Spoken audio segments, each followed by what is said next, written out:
They rejected me because of the color of my skin. The words hung in the warm autumn air like a blade slicing through silence. Michael Rhodes paused, coffee cup tilting slightly in his hand. He had just turned the corner near Lincoln Park when he saw Hara, a small girl with a frayed purple dress and scuffed white shoes, hunched on the stone steps beside the black row iron gates of Rose Hill Academy, the most prestigious music school in New York City. He hadn't planned to stop, but her eyes made him hesitate. They didn't plead. They didn't cry. They had already accepted disappointment. Michael glanced up at the school behind her. Red brick facade, tall white columns, a bronze nameplate gleaming in the sunlight, impeccable, serene, and to this girl utterly unreachable. "What's your name?" he asked, voice calm and even. "Maya. Maya Bennett." She looked down as she answered. "You were trying to enroll here." She nodded slowly. "I passed the test. Mr. Simon said I had talent, but they said tuition's too high." And she hesitated, "and they said I wouldn't fit the school's culture." Michael's jaw tensed. It wasn't anger exactly, more like the sudden clashing of a dissonant chord in a peaceful melody. He didn't need to hear more. He'd heard versions of this before, decades ago, when he was her age. The difference was back then no one had stopped to ask him anything. He sat down beside her and gently set his coffee aside. "Did they even listen to you play?" Maya pulled a folder from her worn backpack. Handwritten sheet music, carefully penned. Not many pages, but the notes were clear, the handwriting strong. There was a short letter inside, designed by Simon C., a community music teacher in Harlem. Michael recognized the name. Simon had applied for an instrument grant through his company last year. "You had a piano at home?" he asked. "Yeah, a neighbor gave us theirs. One of the keys is broken. I play around it. I just remember where it's supposed to be." Michael smiled faintly. But inside, something shifted. A memory surfaced, Miss Lisa, his old music teacher, pulling him into a classroom no one else would enter because of his name, his clothes, his address. She had believed in him when no one else did. He stood and offered a hand. "Walk with me for a bit." Maya hesitated, then placed her hand in his. Her fingers were cold but gripped firmly. They walked along the school fence. Luxury cars were neatly lined inside. A boy in a tailored blazer emerged from a black SUV holding what looked like a Stradivarius. Maya watched him quietly. Michael asked, "Why do you think they didn't want you in there?" Maya thought for a moment. "Mom says some places don't really want diversity. They pretend. But here, everyone's rich and white." "I'm not." Michael nodded. Her words didn't come from innocence. They came from slow bruising, from society's quiet denial spoken not in insults, but in closed doors. They turned into a small nearby park. In the center stood an old upright piano, its wood peeling, some keys yellowed. Maya immediately walked over and sat down. Her hands trembled slightly. Then she began to play. The sound wasn't perfect, but every note struck something raw in Michael. A familiar tune. Claire de Lune. Her hands trembled slightly. Then she began to play. The sound wasn't perfect, but every note struck something raw in Michael. Something long buried, now rising with every fragile melody. Have you ever heard a song that made you stop and feel everything all at once? Tell us in the comments, what's the one moment in your life that music helped you through? If this story moved you, give it a like. Share it with someone who needs to hear it. And don't forget to subscribe for more powerful stories that deserve to be heard, from BUP Stories. Your support helps voices like Maya's find their place in the world. He'd first heard it standing outside Miss Lisa's classroom. She knew he was listening through the door, but she'd never turned him away. "If you had the chance," he asked, "would you go back to that gate?" Maya looked up. "If someone stood beside me, yeah." Michael checked his watch. He had a board meeting in an hour. A multi-million-dollar contract on the line. But at that moment, he knew he had something more urgent to do. "Do you know who owns the Rose School of Music?" he asked, teasing. She shook her head. I do. Her eyes widened. Really? Michael nodded. And if you say yes, I'll stand next to you when you go back. A gentle breeze swept through, scattering some of her sheet music. Maya reached quickly to gather the pages. For the first time that day, a small glint of light appeared in her eyes, like a shuttered room suddenly catching sunlight. Michael picked up a fallen page and handed it to her. But only if you keep playing, he said. Play hard. Play from your soul. I help people for many reasons, but only those who are ready to fight for their dream. Maya nodded, a small, determined nod. Michael looked back toward the school. The curved iron fence still stood tall, but now he no longer saw a wall. He saw a door, one that needed someone brave enough to open it, and he knew he would be that someone. The next morning, the sky was overcast, the kind of gray that made the air feel heavier, more watchful. Michael Rhodes stood across the street from Rose Hill Academy, wearing a flat cap pulled low and a dark peacoat that concealed most of his features. He didn't need anyone recognizing him, not yet. He watched as parents dropped off their children in sleek European cars, handing over tote bags filled with sheet music and lunchboxes stamped with private school logos. Every interaction was polished, efficient. The security guard at the main gate gave each arriving family a courteous nod. But then a woman in a faded coat approached, holding her daughter's hand. It was Maya and her mother, Anna. Michael's eyes narrowed. He watched as Anna approached the gate, holding a folder. She smiled politely, speaking with the guard. The man didn't smile back. He motioned toward a side entrance and muttered something, then turned away before she could reply. Anna looked down at Maya, whispered something, and turned toward the side path. Mia's shoulders slumped, but she followed her mother without complaint. Michael exhaled. This wasn't about paperwork. It wasn't about policy. It was about exclusion wrapped neatly in formalities. He crossed the street. The side entrance led to a small office tucked away behind the auditorium.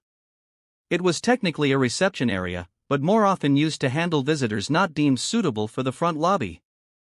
Michael waited until Anna and Maya disappeared inside, then followed. Inside, the room smelled of old carpet and copy paper.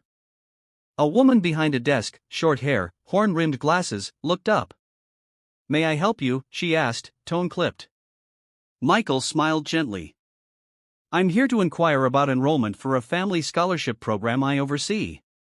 Her eyes flicked to his coat, to the worn leather briefcase in his hand. She raised a skeptical eyebrow. Do you have an appointment? Not yet, he said, voice warm. But I believe I can make this worth your time. Before she could respond, Anna and Mia stepped back into the room. Anna looked surprised to see him, then quickly turned to Maya. But the girl had already recognized Michael and gave a slight smile. Anna's face tightened. We don't need help, she whispered as she passed him. I know, Michael said gently. But sometimes help finds us anyway. The receptionist cleared her throat. If you're here for donations, you'll need to go through our administrative board. Wednesdays only. I'm not here to donate, Michael replied. I'm here to understand and possibly invest in the right places. But I need to see how this school operates, how it treats its applicants, especially those from underrepresented communities. There was a pause. Then, with visible reluctance, the receptionist stood and gestured for him to follow. The head of admissions may have a moment. Wait here. She disappeared down the hall. Michael glanced around the room. The bulletin board listed upcoming recitals, mostly surnames of Western European origin. The photos on the walls showed smiling students in pressed uniforms, uniformity in every sense. Anna stood near the door, arms crossed tightly. I appreciate what you did yesterday, she said quietly. But we've been through this before. People say they want to help, then nothing happens. Michael nodded. I understand. That's why I didn't use my name. Her eyes narrowed. Then who are you? Just someone who remembers what it felt like to be shut out, he replied. Before she could respond, the receptionist returned. Mr. Rhodes. This way. Um. Michael followed her into a small but elegant office. The head of admissions, Mrs. Dolores Clean, sat behind a walnut desk, her expression politely curious. "Mr. Rhodes, we don't usually receive walk-in investors." "I'm not an investor," he said. "I'm a potential partner, but only if I believe in the institution I'm walking into." She motioned to the chair across from her. "What can we do for you?"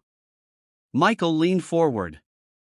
"I want to understand how your admissions process evaluates candidates, especially when they show exceptional talent but lack traditional resources." Mrs. Clean smiled tightly. "We pride ourselves on our excellence. Every student here is held to the highest standard." "That's admirable," Michael said. "But sometimes standards can be wielded like gates, not bridges." She tilted her head slightly, defensive. "Are you suggesting we're discriminatory?" "I'm suggesting that sometimes bias doesn't look like cruelty.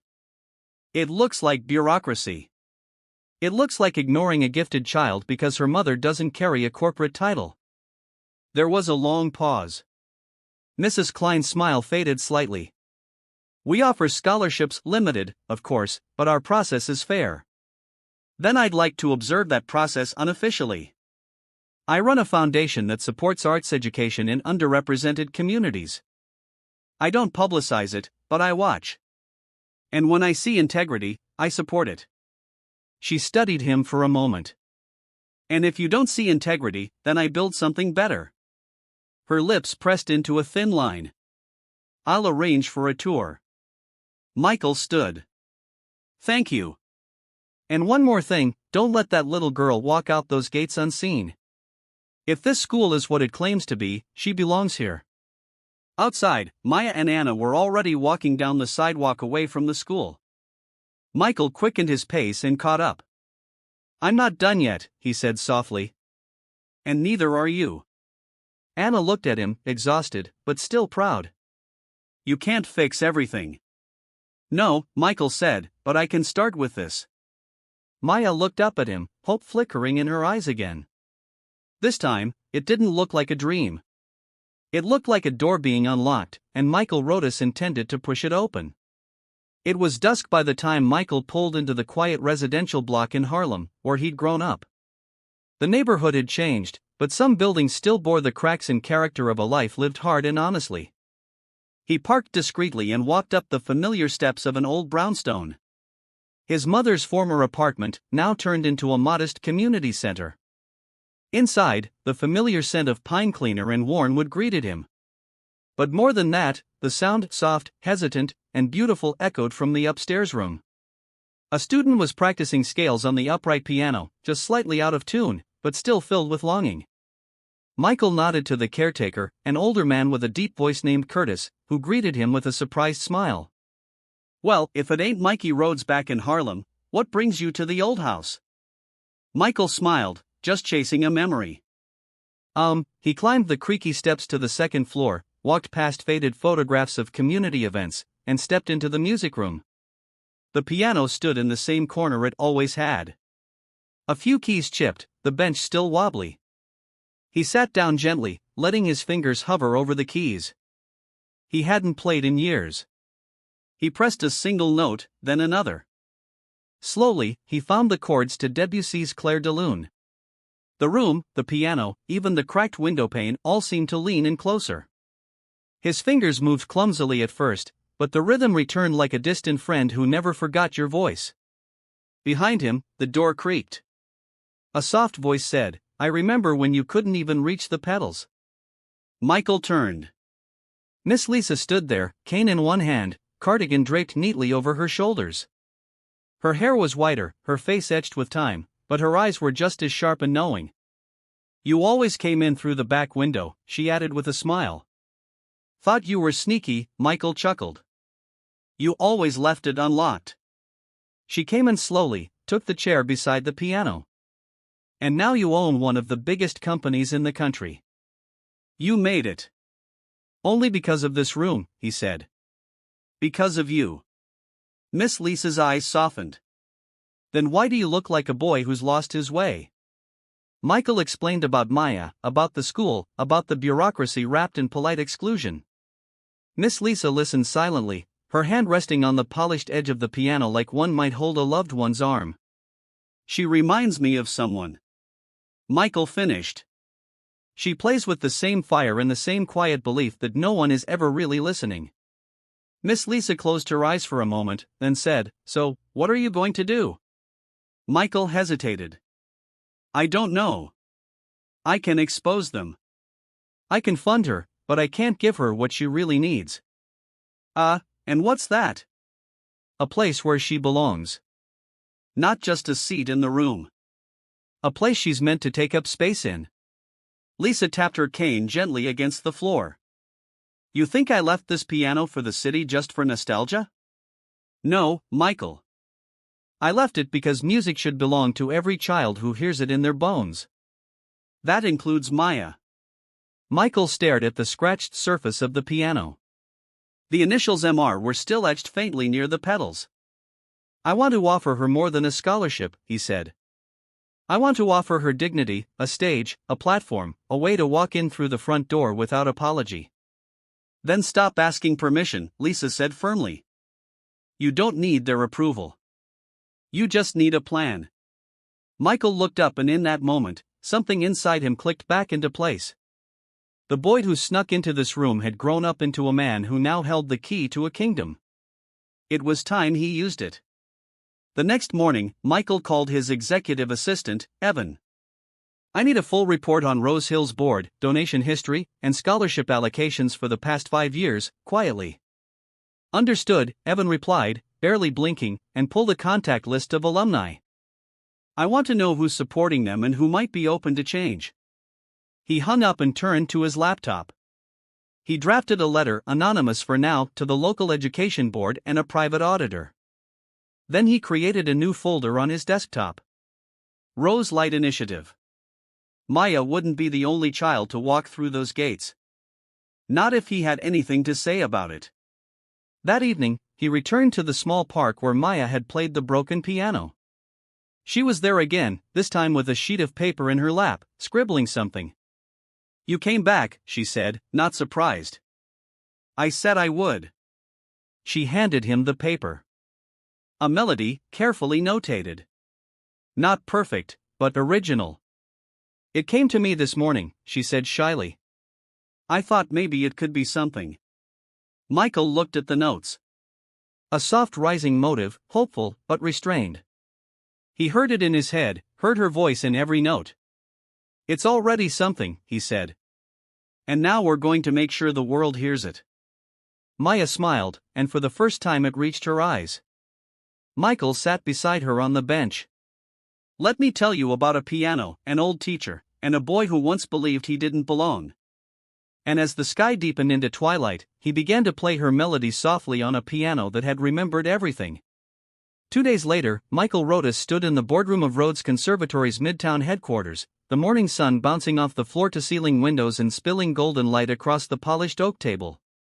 Across from him sat Evan, his assistant of nearly a decade, tapping away on a tablet, and Maureen Ling, head of philanthropy and community programs, scribbling notes onto a legal pad.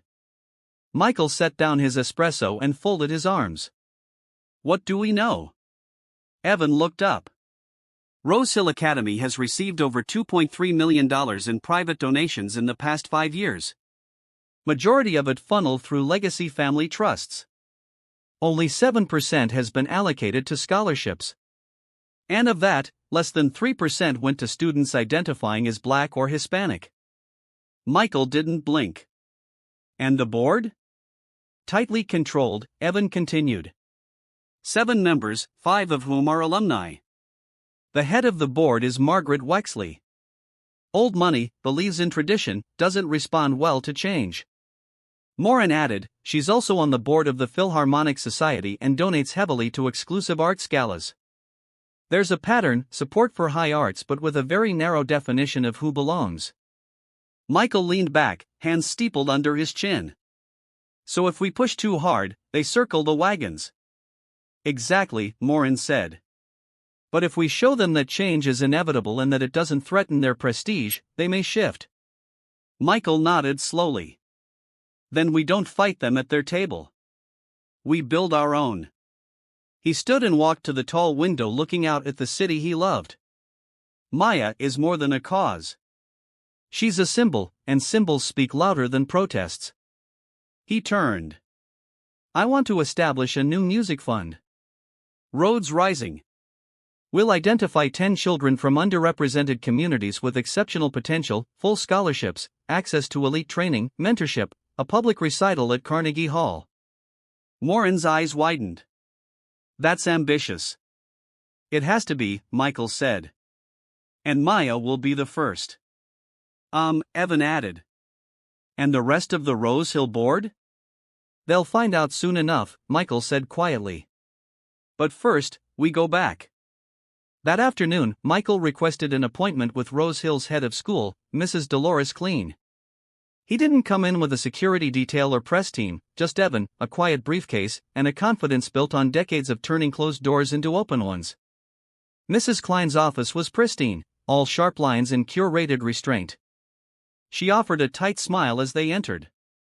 Mr. Rhodes, I admit I was surprised to hear from you again. Our staff mentioned you came by last week. Michael returned the smile, sitting calmly. Unofficially, today is different. Mrs. Klein folded her hands. Please tell me how we can be of service. Michael opened the briefcase and pulled out a simple folder. Inside was Maya's original audition letter, the endorsement from Mr. Simon, and a recommendation from Miss Lisa, whom he'd visited again that morning. He placed the folder on the desk between them. This is a student named Maya Bennett. She has raw talent, vision, and the kind of determination you can't teach. But your admissions staff dismissed her, not because she lacked potential, but because she didn't match your picture of success. Mrs. Clean glanced at the papers. I'm sure there were other factors. There always are, Michael said calmly. That's how gatekeeping works. It wears the mask of policy. Evan remained silent, his presence quiet but firm. I'm not here to shame you, Michael continued. But I want to give you a choice. You can either invite Maya to return on a full scholarship where you can watch her rise somewhere else with my full backing. And when she plays at Carnegie Hall next spring, people will ask why she didn't come from your institution. Mrs. Klein's lips parted then closed again. Michael stood. I'm offering you a moment of clarity. Don't waste it. He walked toward the door then paused. There's one more thing, he added. I'll be funding a new music festival next fall. It will spotlight underrepresented youth talent from across the country, and I plan to invite every top school to attend, including your competitors. He left her sitting in silence. Outside in the courtyard, Mia sat on a bench with her mother waiting. Anna looked guarded, but Mia stood as soon as she saw him. Well, she asked, voice small but steady. Michael smiled. You've been invited back officially, and they're calling it a scholarship of merit, but we know what it really is. Maya blinked. Is it because of you? It's because of you, he said gently. I just reminded them what they forgot to see. Anna approached. I'm still not sure this is the right place. Michael turned to her. Then let me give you another Rhodes Rising. She'll have both options. You don't have to choose today. But Maya deserves to be in a room where the only thing anyone notices is the way she plays. Anna nodded slowly. For the first time, her posture softened. That evening, Maya returned home to find a brand new keyboard waiting in the living room. Alongside it was a note. Maya, keep writing. Keep playing. The world is finally listening. Michael. She sat down and played the melody she had started in the park, adding new notes, bolder, brighter. The sound filled the apartment, spilling out into the hallway.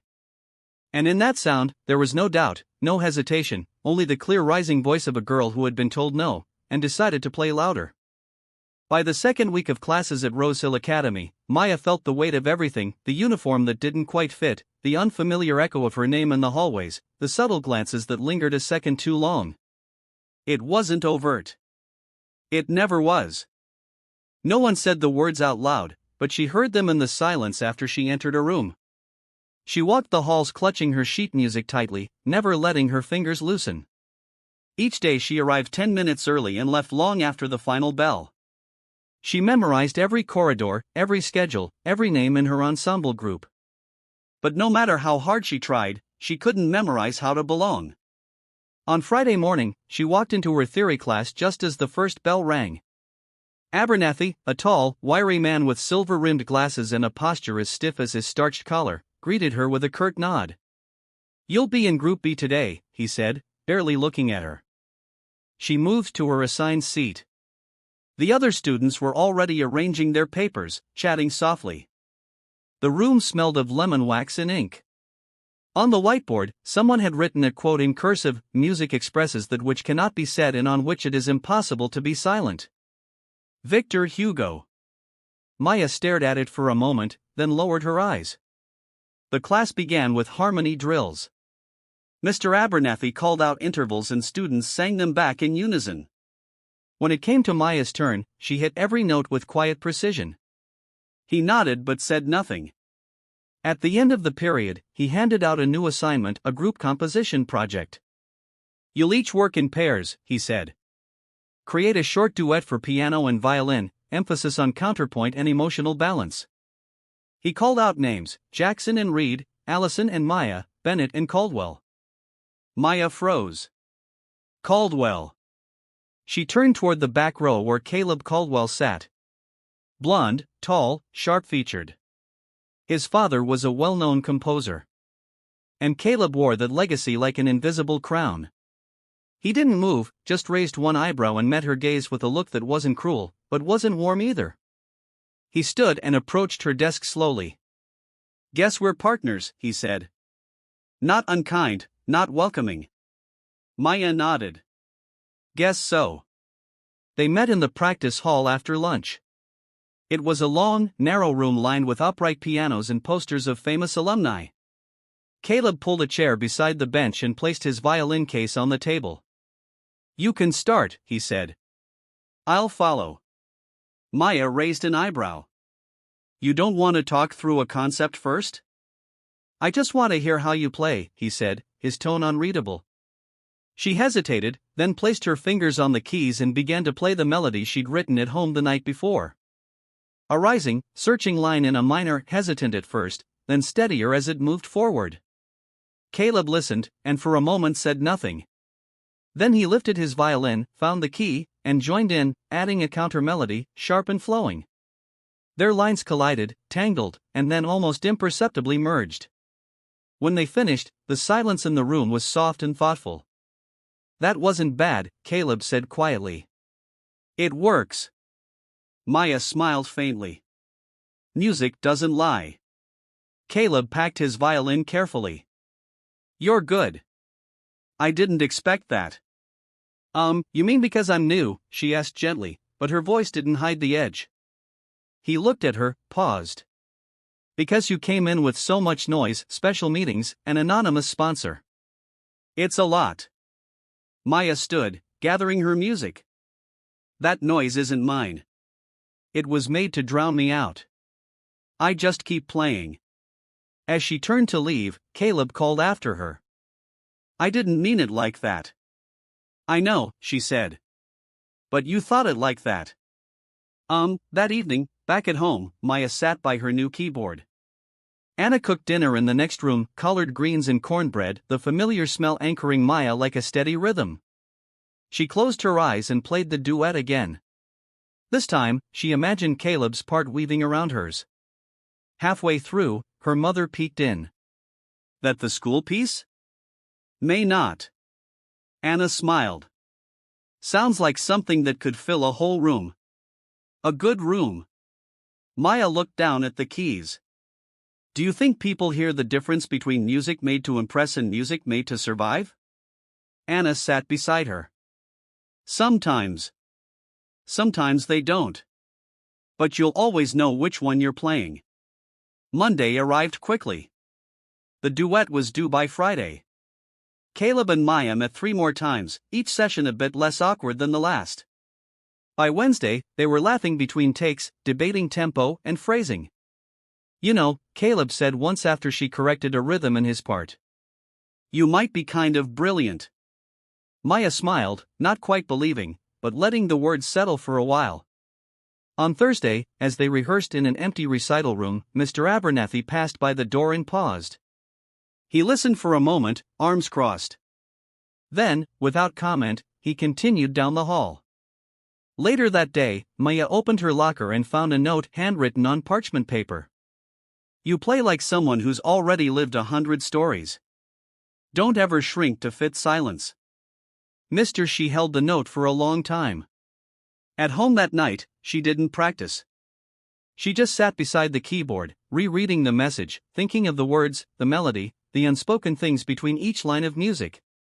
The next day, when she and Caleb performed their duet for the class, the room held its breath. And when they finished, the silence that followed wasn't indifferent. It was stunned, respectful, real. Mr. Abernathy simply said, "That was unexpected." Maya stood taller. "Thank you, sir." She caught Caleb's glance. This time, his nod wasn't begrudging. It was earned. By the end of October, Rose Hill Academy began preparing for its annual Founders Recital, a prestigious event that showcased the school's top talent. It wasn't just a performance. It was an exhibition. Students were hand-selected by the faculty. Alumni were invited, and scouts from elite conservatories often attended. Maya heard whispers about it for weeks. Who was being considered, who had never been invited, and most importantly, who had already been chosen in silence, the politics behind the curtain. She wasn't expecting to be on the list, but the day the names were posted outside the music hall, hers was there. Solo performance, piano, Maya. At first, she thought it was a mistake. She read the list 3 times. Right beneath hers was Caleb Caldwell's name for a separate violin solo. She turned to look at him across the hallway. He had seen the list, too. He didn't smile, but he gave her a single respectful nod. That night, Maya could barely sleep. The idea of playing solo on that stage in front of those eyes exhilarated and terrified her. She stared at the ceiling for hours, then finally rose from bed, padded barefoot to her keyboard, and began playing in the dark. The next morning, she arrived early to practice, only to find the main rehearsal room already occupied. From the hallway, she heard heated voices. "You can't be serious, Dolores," said a man's voice, older. "It's final, Charles." The list was approved. Came Mrs. Klein's clipped response. "Approved by whom?" "That girl Bennett, she was an exception. A project. Now you're putting her front and center. She earned it. Or someone made sure she got it." Silence. Then footsteps. Maya stepped back just in time as the door opened. A tall man in a gray wool coat strode out. He glanced at Maya without recognition and moved past her, muttering something under his breath. Mrs. Klein followed, looking more exhausted than angry. She paused when she saw Maya. For a moment, her expression shifted, caught between discomfort and resolve. "Miss Bennett," she said, adjusting her blazer. "I suggest you prepare well for the recital. There will be many eyes watching." "I always do," Mia replied softly. Mrs. Klein nodded once, then walked away. Mia entered the room, her heart pounding. She sat at the Steinway Grand, fingers trembling above the keys. Her mind replayed the exchange she'd just overheard. She knew that voice, Mr. Charles Harrow, chair of the board. That afternoon, Michael received an email with a subject line that made him sit up straighter. Concerns regarding Rose Hill's current recital selections. It wasn't signed, sent from a private server, but the language was unmistakable: vague accusations, coded language about maintaining tradition and avoiding external pressure. Michael knew the tone. He'd heard it in boardrooms, in fundraisers, in every place where privilege hid behind politeness. He closed the email and called Morin. "I want names," he said. "Who's pushing back?" Morin sighed. "It's coming from the old guard. Harrow. Definitely. Maybe Wexley. They see Maya as your pawn." "She's not," Michael said sharply. "She's a prodigy. They won't care. They're afraid her presence changes the shape of the institution. It already has, he said. And they can either revolve or be remembered as the ones who tried to stop a child from playing piano. He hung up and called Lisa. She's in, he said. But they're circling. Lisa didn't ask who, she just said, then it's time to remind them that talent doesn't ask permission. The next few days passed in a blur of rehearsals. Maya practiced every spare minute, revising and refining a piece she'd composed herself, a suite in 3 movements inspired by her first week at Rose Hill: Gate, Silence, and Rise. Caleb visited once during practice. He sat quietly in the back of the room, listening without interrupting. When she finished, he simply said, "It's yours. No one can take that away." But outside the music hall, murmurs grew. Maya noticed the subtle things, the conversations that stopped when she walked by, the polite good looks that carried the chill of indifference. One afternoon, she found her locker ajar. Inside, her music sheets were scattered, and a note had been left. "You don't belong here. You're just a headline." She didn't cry. She didn't run to a teacher. Instead, she picked up the pages, straightened them, and walked straight to the empty recital hall. She sat at the grand piano, placed her hands on the keys, and played through the entire piece twice. That night, Michael received a text from Maya. "They left me a note, said, I don't belong." He replied instantly. "They're scared." That's what happens when someone like you refuses to shrink. You don't have to prove them wrong. Just play. That's your power. 3 days before the recital, Maya stood in front of the auditorium's massive red curtains, watching the tech crew test the lights.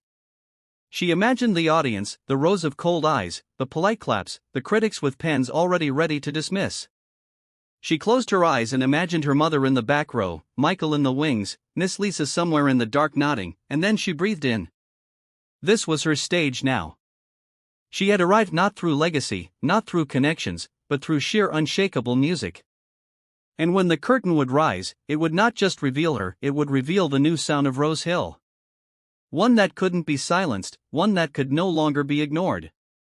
The day of the founders' recital arrived beneath a pale winter sun that bathed Rose Hill Academy in soft gold. The school's brick walls seemed to shimmer, as if even the building itself understood something different was about to unfold. Inside the grand auditorium, rows of polished mahogany seats filled quickly. Velvet curtains stood heavy and still, hiding the anxious flurry of activity backstage. Parents, alumni, patrons, and a handful of local press filled the hall, murmuring in anticipation. Conversations carried a distinct undercurrent of formality, of tradition held tightly like fine china. Maya stood in the backstage corridor. Her hands tucked into the sleeves of her concert dress, deep navy, simple cut, borrowed from a neighbor and hemmed carefully by her mother. Her hair was tied back, exposing the sharp focus in her eyes. She clutched her sheet music like a lifeline, though she no longer needed it. Michael waited nearby, standing silently beside Miss Lisa. Both dressed modestly, inconspicuously.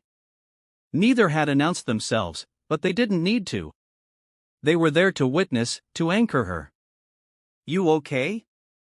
Michael asked gently. Maya nodded. "More ready than scared now." Lisa smiled. "That's the best kind of ready." Further down the hallway, Mr. Harrow paced slowly, hands behind his back. His expression betrayed nothing, but the tightness in his jaw said everything. He stopped briefly to exchange low words with Mrs. Clean, who only gave him a tight nod and walked away. Inside the auditorium, the program began. Performers took the stage one after another, violinists, cellists, sopranos, all polished, all technically perfect. But when Caleb Caldwell finished his Vivaldi piece, and the host approached the microphone to introduce the next performer, the room shifted. "Our next performer," the voice rang out, "is a student new to Rose Hill Academy, selected for her original composition that captured the spirit of emerging voices. Please welcome Maya Bennett." There was a murmur in the room, a few surprised whispers, a few raised eyebrows. Maya walked onto the stage with deliberate calm, her shoes barely making a sound on the gleaming floor. She approached the Steinway at center stage and paused before sitting. She didn't look out at the audience, not yet. She took a deep breath, exhaled, and sat down. The silence was thick. Then she began. The first notes of gate rang out, low, steady, uncertain. A hesitant knock on the world's door. The melody tiptoed, paused, then tried again. It was not a display. It was a confession. As the piece transitioned into silence, the tempo slowed. Minor chords lingered unresolved. Notes stretched into moments of ache. The auditorium seemed to contract around her. The audience leaned in without realizing, even the air held its breath. And then rise. The final movement erupted, not with force, but with clarity, a melody bold and ascending, threading left and right hands in perfect conversation. It wasn't loud. It was luminous, a quiet triumph. Each note declared, I am still here. I am still playing. You can hear me now. When the last chord faded, the pause that followed was so absolute it felt like prayer. Then applause scattered at first, then a wave, not the polite, restrained clapping that usually followed student performances. This was full, sustained. A standing ovation rose from the back rows, spreading forward. Even some of the doubters, those seated with arms crossed at the start, were now on their feet. Maya stood slowly and bowed. She didn't search the crowd. She didn't need to. She had felt them. All of them. Backstage, Michael exhaled. He hadn't realized how tightly he'd been holding his breath. Lisa wiped a tear from the corner of her eye and said, "The stage is hers now." Mrs. Clean approached from the side wing, her eyes softening. "She did something rare tonight," she murmured. Michael nodded. She made them listen, not to her story, but to her sound. That evening, after the hall emptied and the curtains were drawn, Maya sat alone at the grand piano. The lights were dimmed, the crowd gone, but she didn't move. Her fingers traced the keys, not playing, just remembering. She heard footsteps. Caleb appeared in the doorway. "Hey," he said. "Hey, you played like you owned the place." She gave a small laugh for 5 minutes. "Maybe I did." He sat beside her on the bench. "I was watching the board members during your performance. Some were stiff at first, but they listened. Really listened." "I didn't play for them," she said. "I played for me, and it was enough." A long silence passed between them, comfortable. Then Caleb stood. "Well, the school's never going to be the same." "Maybe that's a good thing," she said, half smiling. He nodded. "See you Monday." After he left, Maya turned back to the keys. She began to play. Not her recital piece, but something new, notes just forming, searching for each other. Outside, Michael waited beside Anna near the exit. "She did it," Anna whispered, more to herself than anyone else. Michael nodded. "She told them everything without saying a word." As they stepped into the cold night, the city lights blinked in rhythm with the music still echoing in their minds. Maya Bennett had walked through the gates they told her were closed. And she hadn't just entered, she had opened them wider. And now, somewhere out there, another child might be listening. Another note might begin, and the silence, it would never be the same. The morning after the recital, Rose Hill Academy hummed with quiet shock and possibility. Hallways that once felt formal and tidy now carried echoes of Maya's music, soft ripples that expanded beyond that single night. Students and teachers whispered about the performance, feeling something shift in the air. In the headmistress's office, Mrs. Dolores Clean faced Michael Rhodes across her polished walnut desk. A framed program from last night's recital lay between them, Maya's name underlined in subtle pencil marks. "Your student," Dolores began, voice steady, "has created something unexpected, not just musically, but institutionally." Michael nodded. "Maya's not an anomaly. She's proof that the walls we build around talent can crumble when they're shaken." Dolores leaned forward. "Board members are calling me. Charles Harrow refuses to comment. Margaret Wexley wants reassurance. The Academy's traditions remain intact." Michael smiled gently yet confidently. Tradition is not lost by welcoming new voices. It's enriched. He reached for the recital program. I'd like to propose a new endowment. Not a reaction, but a commitment. A fund to support original student composition from underrepresented backgrounds. Call it the Bennett Endowment. Silence. Then Dolores's shoulders relaxed. That could work. Academy funded, he added. With oversight from alumni and a student committee, and for this year's festival, Maya will represent Rose Hill. Dolores paused, then nodded. I'll bring it to the board. Outside, news began to spread. The music teacher with the donated Stradivarius violin, Caleb's mentor, approached Maya, clapped her on the shoulder. She's making history, he said softly. That evening, Maya and Anna entered a small community recital hall hosting the city's youth arts showcase. They arrived early, and when the doors opened, Mia spotted Michael standing at the back, casually alone. He smiled as she approached. You okay? He asked. Maya nodded. It's strange and good to be seen like this. Michael said, some walls crumble only after one voice pierces them. Maya looked at him. But when they crumble, the echoes reach further than you imagine. Michael nodded. And another thing, the Rhodes Rising program is moving forward. A nationwide initiative, 10 talented children, scholarships, mentorship, and a public showcase. Maya let the words sink in. So, this is bigger than just me. It always was. Backstage, the event manager invited Maya on stage for a brief introduction before her solo performance. The stage lights felt softer than last night's, but the audience was larger and unfamiliar. She took a breath and stepped forward. As she spoke, her voice sounded different, stronger, assured. Last night showed me how change can begin with a note. Tonight, I want to show what a choir of those notes can do. Then she played a short arrangement from her original suite. The crowd listened with reverent attention. Applause followed, sincere and heartfelt. This time there was no debate, only warmth. After the performance, they headed to the reception area. Anna greeted familiar neighbors. Michael watched Mia chat with parents, mentors, and admirers. He approached her. Well deserved, he said. Mia smiled. Missed you in the wings. He nodded. I'll always be there. In the crowd, Dolores quietly observed. She stepped away and caught Michael's eye. Good work, she said softly. The board approved the fund unanimously. Michael exhaled. Good.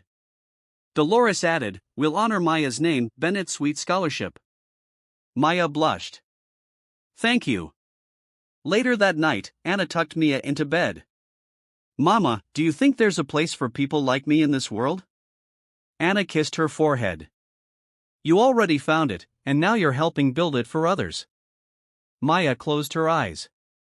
That midnight, Michael sat at his desk back in Midtown. Over a glass of water, he watched the city lights pulse like distant stars. He opened his laptop and reviewed the draft for Rhodes Rising. 10 students from across the country, 5 cities represented, diverse in background, but united by their music.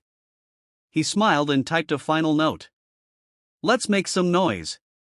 He looked at a framed photo on his desk, him at 8 years old, clutching that oversized upright piano, Miss Lisa standing behind him, smiling. A single thought came to him: the future belongs not to those who maintain the walls, but those who dare to break them down, one note at a time. Winter had settled in New York City, bundling streets in crisp air and gilding pavements with frost.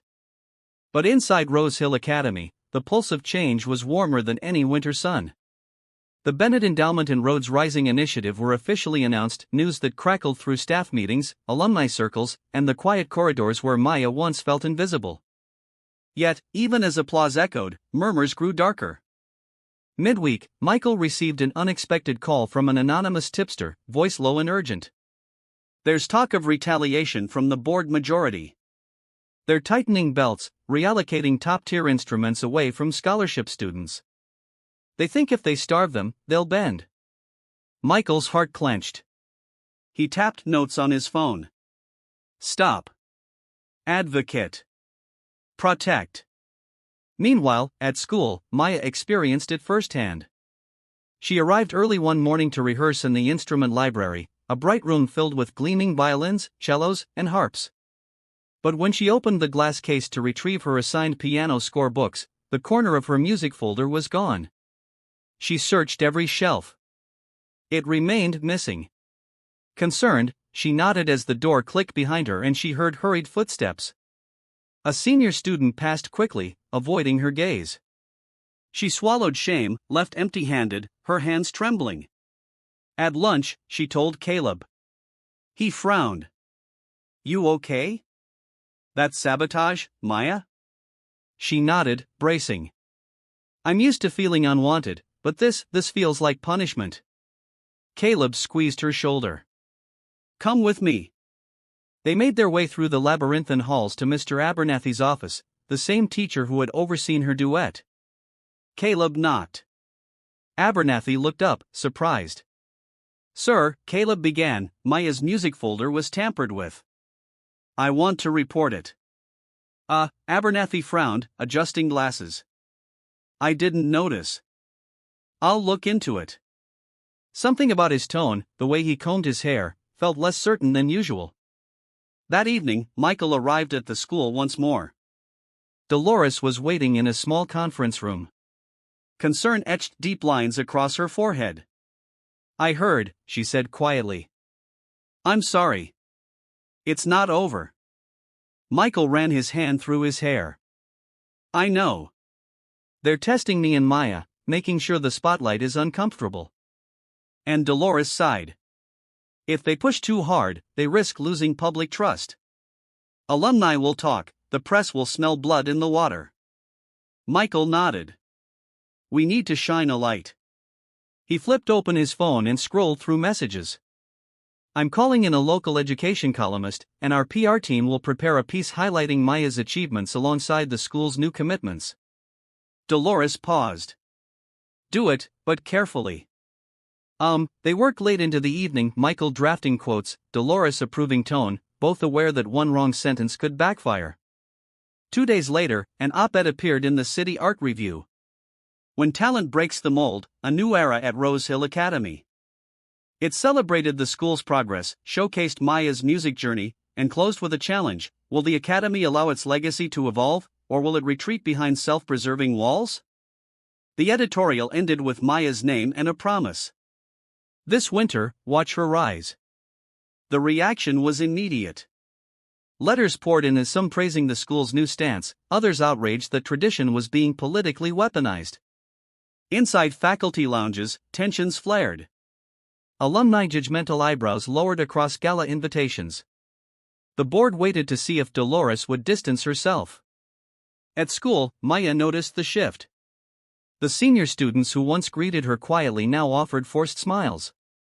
Teachers began assigning her lower priority rooms for practice.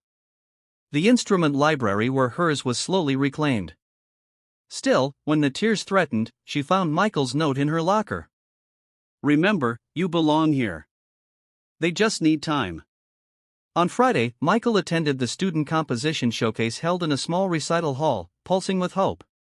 10 Rhodes Rising scholars had flown in for the first gathering. Maya stood among them, affirming, guiding, hopeful. Each played a short piece, some shaky, some bold, but all genuine. The audience, filled with community music lovers and a few media faces, responded with warmth. Cameras clicked. A local news feed covered it live. As Maya took the stage again, this time to introduce the program, Michael sat front row. He watched her raise the scholarship banner, a symbol of triumph born in adversity. But backstage in the school's administrative wing, a drama silently unfolded. Mrs. Clean was ushered into an impromptu board meeting room. Charles Harrow and Margaret Wexley led the discussion. "Dolores has become too close to Rhodes," Harrow asserted. "This young Bennett and Rhodes Rising distracts from our core brand."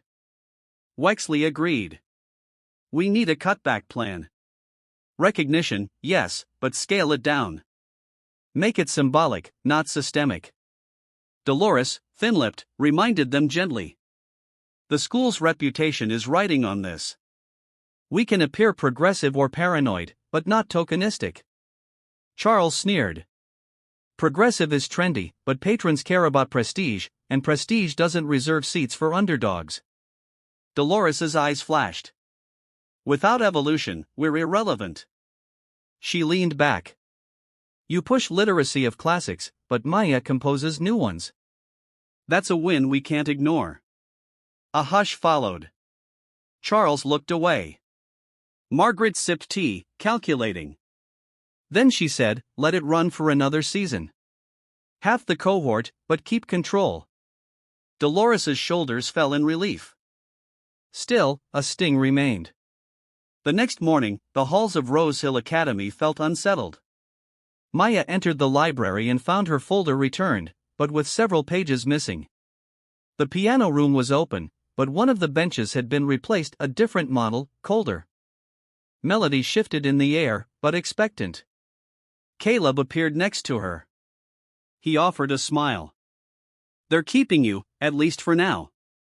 She smiled back. At least for now. At lunch, a group of underrepresented students gathered in the student lounge. They invited Maya and Caleb over. They spoke enthusiastically about Rhodes Rising, the showcase, the scholarship applications. They spoke without restraint, animated, excited. Maya realized this was the real work, lifting others beyond herself. The obstructions she endured didn't just test her. They made her stronger and widened her path. After school, Maya went to the small park piano where Michael had first found her. Overhead, bare branches etched the sky. She set down her music folder and let her fingers find the melody Maya had composed. He appeared as he always did, in his coat, backpack slung casually. They're letting it happen, she said softly. Extended, but they're still listening, he finished. For now, she shifted the melody, softening the edges, opening the harmonies. Michael listened, eyes warm. They'll never silence it now. Maya closed her eyes. I just hope they can't drown out the others soon. Michael placed a hand on her shoulder. They can't. Not when the room is full of more voices. And as dusk closed in, the old piano beneath her fingers sang brighter, even against winter's hush. Because sometimes a single bell's cry can birth a chorus that outlasts any shadow. The chilled March morning held a promise of thaw. But inside Rose Hill Academy, tensions remained firmly frozen. In the wood-paneled parent-teacher wing, heavy velvet drapes muted the usual morning sunlight. On the marble table sat bottled water, coffee cups, and a stack of letterhead papers stamped with the school logo. Parents from various backgrounds gathered, some visibly anxious, others evaluating. Anna sat beside Maya at the end of the table. Beth Carter, a white mother from Upper East Side, offered a polite nod. Her daughter, a first violinist, sat stiffly opposite. Emily Lopez, mother to a conservatory-bound soprano, flicked through the handouts with narrowed eyes. Maya gripped her mother's hand, squeezing it just once for reassurance. Mrs. Dolores Clean entered, followed by Mr. Harrow and two board members who cast formal gazes across the room. Dolores cleared her throat gently. Good morning. Thank you for joining us for this special parent-teacher board meeting, she began. Today's topic is the Bennett Endowment and Rhodes Rising Initiative, both of which represent a new chapter for Rose Hill. The parents exchanged cautious glances. Harrow's jaw tensed. Beth cleared her throat. Why now? Our daughters have trained here for years with no mention of this initiative before. Dolores spoke softly but firmly. Because for too long, access to elite music education has been limited by background or circumstance. Our intention is to maintain excellence while being truly inclusive. Maya braced herself. She had practiced the piece in her mind, her own way to speak truth through music.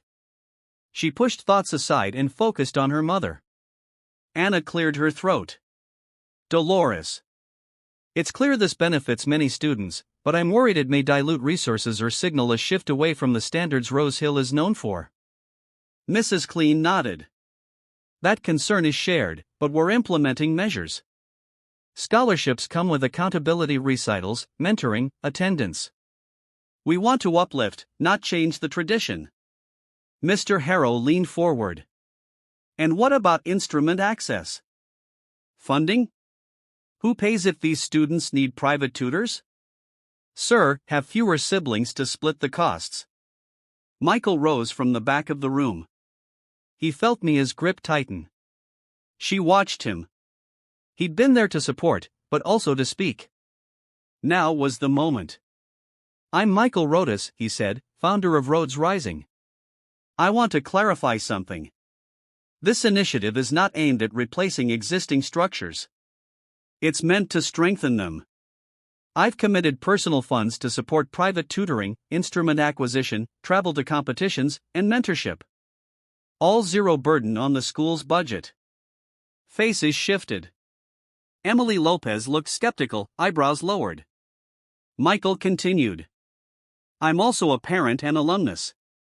I understand the anxiety that comes with change, but I ask you to see this as an investment into the school's future, into a legacy intertwined with diversity, creativity, and excellence. Silence. Dolores exhaled slowly. Then Maya rose. It felt like the entire room held its breath. She looked squarely at Harrow. I'm here because someone believed I deserved a chance, she said. I'm here because I played when no one asked me to. I didn't take anything, just used what I had. She paused. If someone thinks I'm here just because of money, not merit, I'll show them otherwise. Her voice trembled slightly, but she didn't stop. I composed a piece we'll premiere tonight, 3 movements, called Gate, Silence, Rise. It paints how exclusion feels and how breakthrough unfolds. If you'll allow it, I'd like to play it here now for you. A stunned hush filled the room. Harrow's face shifted subtly but unmistakably, questioning, curious. Dolores nodded once, sharply. Maya seated herself at the boardroom's smaller grand piano and silence deepened. She began movement 1, Gate, with soft, repeated staccato chords. Hesitant, she watched board members' eyes narrow as if trying to decipher the code of sound. Parents leaned in. She moved into silence, longer phrases, unresolved. You could feel the spaces between notes. As she transitioned to Rise, the melody swelled upward. It was not loud. It was certain. Each chord was a step, each phrase a message. She was present. She belonged. When the final chord faded, the room exhaled. Dolores blinked. Harrow seemed to register something, his stern mask cracking. Michael felt tension shift. Parents exhaled simultaneously, some wiping tears. Beth Carter's daughter leaned toward her mother. Beth's voice cracked. That was beautiful. It was real. Mr. Harrow cleared his throat. Miss Bennett, very moving. Thank you. Emily Lopez slid forward. Professional, emotional. Maya nodded, tears shimmering behind her smile. She quietly walked back to her mother's seat. Dolores addressed the room. I believe we all just witnessed what this initiative is about. Not symbolism, but substance. Talent that speaks truth. Mr. Harrow's voice was low, but steady. Let's proceed carefully, but let's proceed. The room exhaled relief. After the meeting, parents lingered. Emily approached Maya, embracing her. Beth's daughter offered a handwritten note. You're amazing. Caleb appeared to high-five her. Anna hugged her tight. Michael said, you did exactly what you came to do. Maya nodded, exhausted, but triumphant. They heard it. That evening at home, Mia sat before her new keyboard, replaying the meeting's melody. Her mother brought hot cocoa. They sat quietly. Anna whispered, your music moved people who rarely listen. That's power. Maya sipped, nodded. But I won't stop. Later, Michael returned to his office. The board's email arrived. Approved. The Bennett Endowment would launch this spring. Rhodes Rising secured community partners. Harrow and Wexley signed on with conditions he expected: annual review, scoreboard metrics, board seats. He replied, let's make sure it's about music, not politics. He closed his laptop. On the desk sat the New York Times clipping from last month's recital and Maya's recital program. He touched them gently. He thought of 8-year-old Michael and Miss Lisa, the piano, the promise. The next phase had begun, and once walls tremble buildings, but minds they begin to break wide open. In the soft glow of his desk lamp, Michael penned a note to Maya. Proud of you. Ready for everything ahead. Then he left as the city lights pulsed, signaling a future tuned by courage and truth. The night of their debut at Carnegie Hall felt suspended in time. The air backstage was electric, a mix of nerves, anticipation, and unspoken pride. 10 young musicians, Rhodes Rising scholars, spaced in half-light, their breath visible in the chilly wings. Among them stood Maya, clutching her music folder and calming her racing heart. Michael Rhodes watched from a discreet corridor alongside Miss Lisa. This moment, years in the making, would test every hope they had invested into a single stage. The tension was sweet and heavy. As the stage manager signaled, Michael placed a gentle hand on Lisa's arm. Here it is, he whispered. Lisa squeezed his hand. From broken keys to this stage. On stage, the host introduced the program. Tonight, you'll hear original compositions from 10 gifted young artists representing communities nationwide. Under the Rhodes Rising initiative, we celebrate the power of music to transcend barriers. Maya's name came second. She stepped forward, the bright lights washing over her, and paused, steadying herself. The auditorium stretched out before her, rows of seats filled with patrons, donors, press, and family members. In the reserved first section, Anna sat beside Mrs. Clean, Charles Harrow, Margaret Wexley, and Michael. Maya exhaled and began her 3-movement suite. The opening chords of Gates sparked curiosity. Listeners leaned forward. Silence brought tension and tenderness, and rise her crescendo unfurled like dawn, breaking over darkness. The final chord lingered. A heartbeat passed. Then applause erupted, swift and full-hearted. Maya bowed, voice strained yet glowing with relief. Backstage, she was surrounded in a tight hug by Anna and Caleb. You were magnificent, Caleb whispered. Michael approached, voice hushed. You carried more than notes tonight. You carried hope. Maya met his eyes. Because you gave me the chance. Next, other scholars performed. A violin fugue recalling family roots. A cello sonata evoking city streets. A clarinet piece filled with longing. Each drew its own wave of applause. Carnegie Hall glowed. Later, as the final note faded, all 10 returned to the stage for a joint finale, a composition by Michael himself, celebrating unity. Light strings rose in harmony.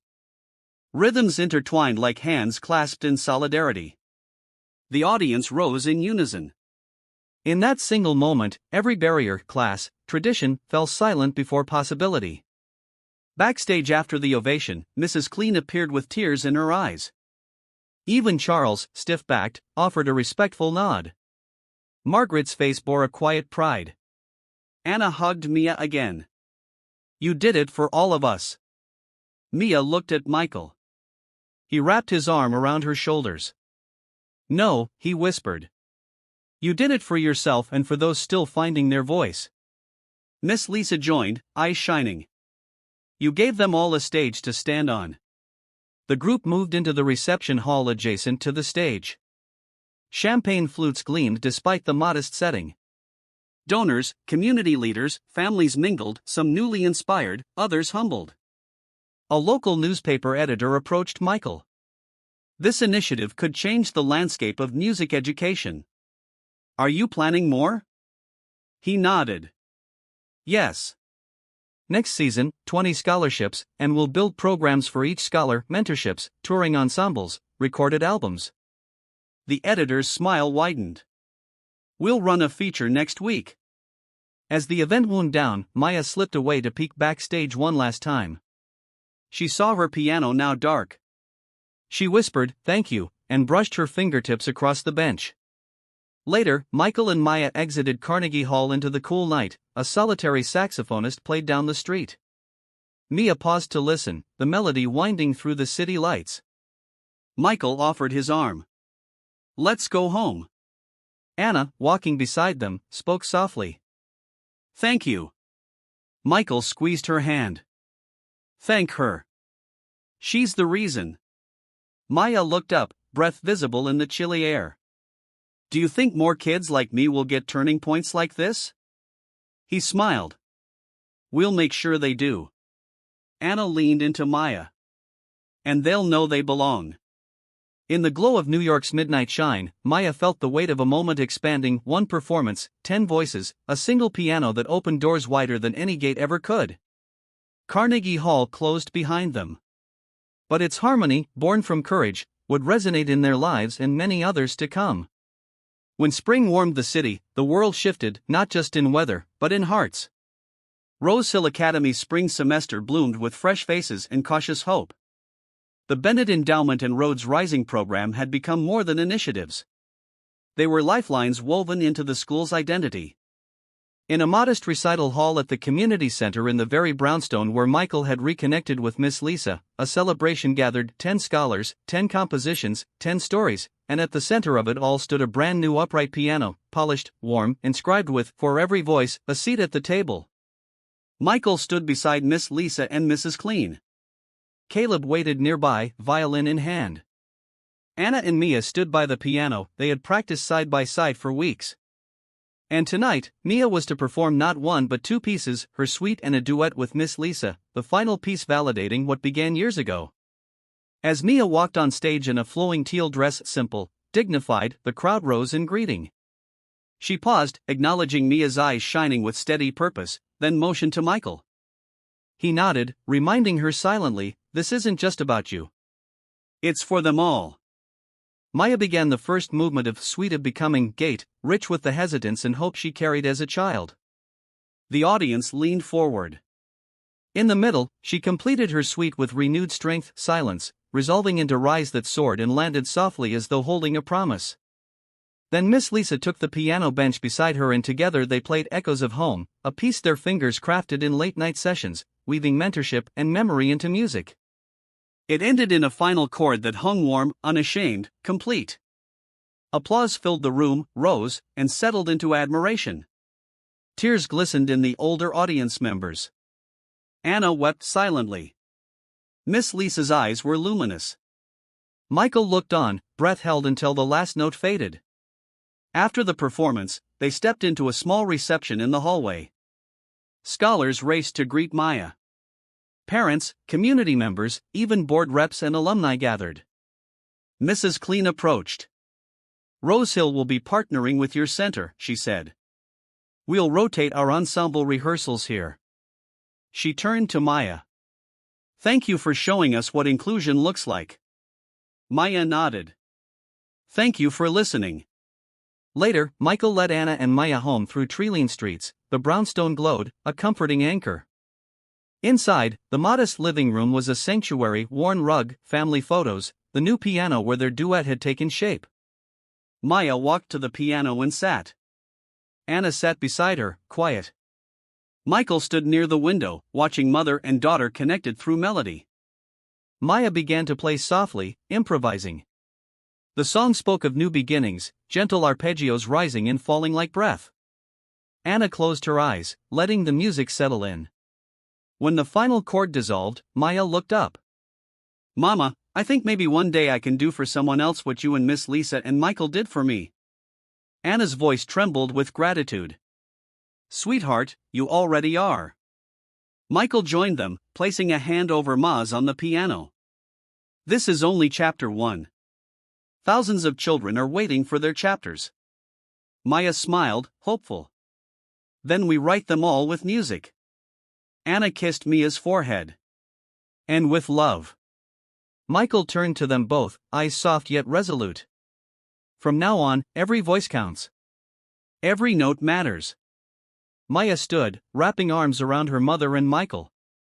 In that small room filled with warmth and possibility, the echoes of her journey resonated. Doors once closed were now open, and her music, born of courage, shaped by community, would continue to unlock new futures, one note at a time. Outside, spring blossoms stirred in the breeze. Inside, a family's embrace held a world of dreams unfolding, and a promise that no child would ever be told, "You don't belong," because of who they are or where they come from BUP Stories.